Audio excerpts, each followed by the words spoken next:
President Trump says he's extending the ceasefire with Iran indefinitely until talks are concluded, quote, one way or the other. The president made that announcement yesterday on social media, just one day before the 2-week truce was set to expire.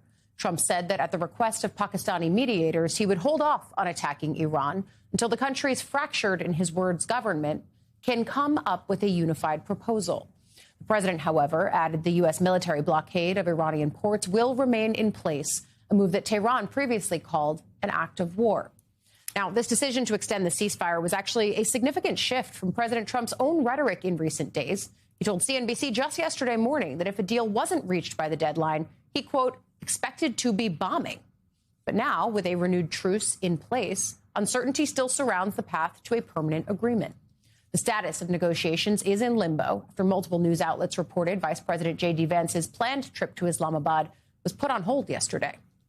And the status of the pause in hostilities is already in doubt after an Iranian gunboat just this morning opened fire on a container ship in the Strait of Hormuz, while a second ship came under fire a short time later, according to the British military. It's a lot for us to get into here at the table. MS Now White House reporter Akayla Gardner is with me.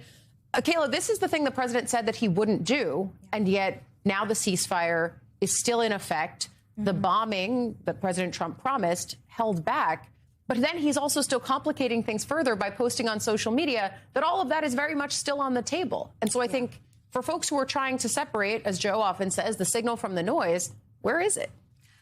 The administration continues to say that they want to pursue diplomacy first. And I do think this decision is a reflection of that. They don't want to return to these strikes. I do think there is a genuine desire for this conflict to end quickly. But that just does not seem realistic at this point. And I think without the deadline, perhaps this does not put the pressure on Iran to come to a deal as quickly. But something that the president mentioned in his True Social post, which I think reigns true, is they do have a fractured leadership system. They have consistently dealt with the Speaker of the Parliament and the Foreign Minister, who the president has described as more reasonable. But you're looking at a country where, yes, leadership is fractured. You're talking about, a militant group that does not always follow the wishes of the Speaker of the Parliament, of the Foreign Minister. So this is an incredibly difficult negotiation for the U.S. to pursue. And I think without that deadline, perhaps we're going to be looking at potentially weeks more of negotiations. And I think that is the thing that we'll get to the politics on it in a moment, because the polling, the longer this goes on, is not good for the administration and Republicans. But then it's also the thing that puts the administration out of step with its own timeline, right? Mm-hmm. Absolutely. And I think the president's decision to continue this blockade, it's hard to understand how much that is actually hindering talks. We saw Iran willing to reopen the strait just a couple days ago, and he actually referenced that in his True Social post. He said 4 days ago, people were telling me to open the strait immediately. They have explicitly said it is because of the continuation of that blockade that they were not willing to have the second round of talks. And it really raises questions about what the blockade is accomplishing at this point. The entire world is waiting for the Strait of Hormuz to reopen. Yeah. And President Trump seems to only be continuing this blockade because it seems to give the U.S. some sort of leverage. But it seems as though if he were to just stop that blockade, we could be in a totally different situation in the war right now, and in negotiations as well. And yet that is one of the things the president is persistent on, even as this is, I think, the fifth, I'm told, negotiation deadline that has been pushed forward by the president. So clearly trying to leave himself some room. I wonder if you've heard anything from within the Vance orbit about the fact that he sort of yesterday was the human embodiment of waiting to see if these talks would or wouldn't happen. I mean, that plane sat idling on the tarmac for hours, and the vice president ultimately didn't go to Islamabad. Inzamam Rashid in Dubai, who's been doing such great reporting for us, he had a reporting a couple days ago that negotiators would only meet with the U.S. if Vance was present. And I think we've talked about this many times. His inclusion in these talks cannot be understated. They want him a part of these talks because they see him as a skeptical voice in the room. They do not trust Steve Witkoff and Jared Kushner. And so, his inclusion is so important. And yet I've been so confused about why it seems like President Trump is not in touch with his own vice president. He doesn't know when he's taken off, when his own Air Force Two is wheels up.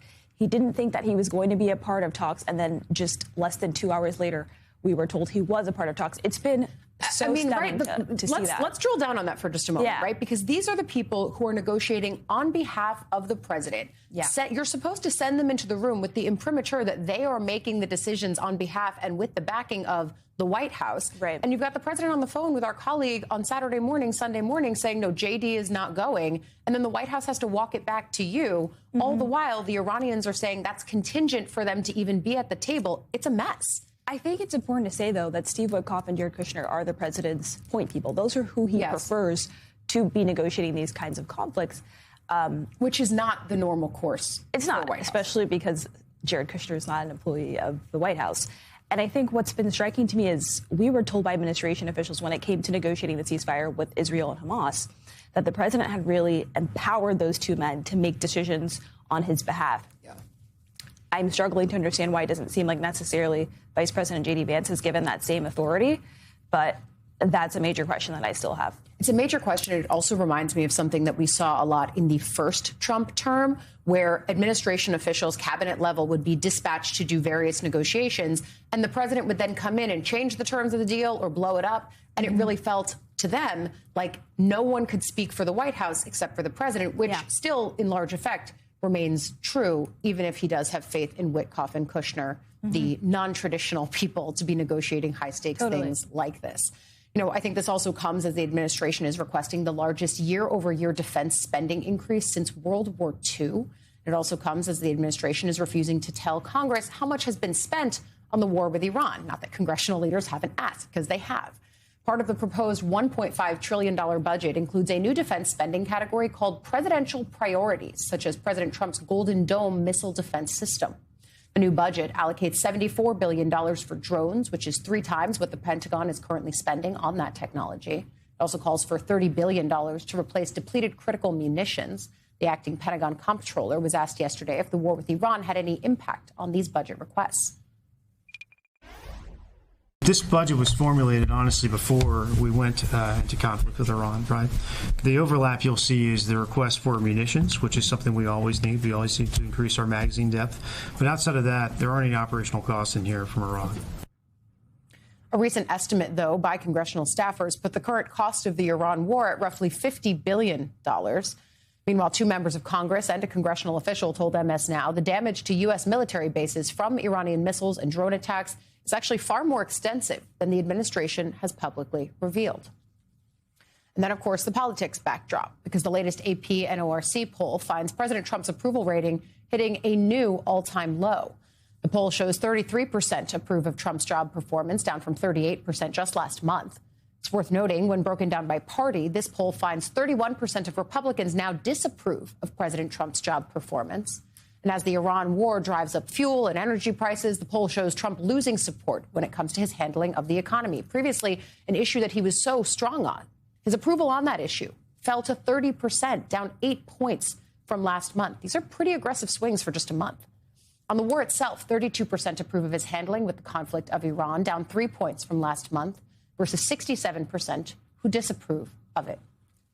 So, look, the concept that the American public is skeptical of the Iran war is not a new one, but it is certainly something that's deepening and showing a trend line in these polls across the last 7+ weeks that the war has been going on. And then I think you pair that with a skepticism that was already building on Capitol Hill.